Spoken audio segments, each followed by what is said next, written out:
شوفوا اغلب اللاسلكيات الصينيه بها فشي اسمه اوتو سكان، واللي هو يخليك تبحث عن الموجات والترددات اللي موجوده من حولك وتربط اللاسلكي على نفس الموجه بدون ما تعرف التردد ايش قد.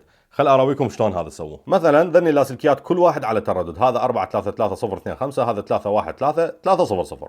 شلون اشبكهن واحد بالثاني اذا كانن بعيدات، يعني كل واحد بمكان، يعني لنفرض كل واحد كيلو بعد عن الثاني. بأغلب اللاسلكيات الصينية مجرد أنه تظل ضاغط رقم 4 راح يفتح لك خانة السيرش. مجرد أنه أضغط هنا إرسال، شوفوا شنو راح يصير.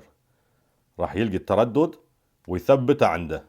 حتى تقدر تحكي وياه لازم تحفظ القناة.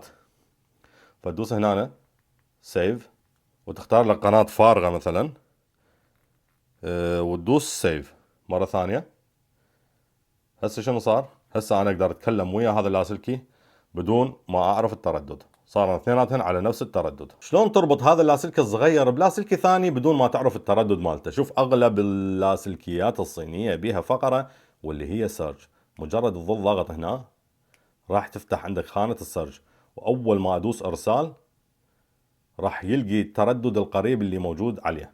فرأسا لقى التردد، وهسه من احكي الو الو الو راح اقدر اربط واتكلم ويا اي لاسلكي ثاني بدون ما اعرف التردد اللي طالع عليه. يعني مجرد سيرش راح يلقي لك اي تردد او اي ذبذبات موجودة بالمنطقة.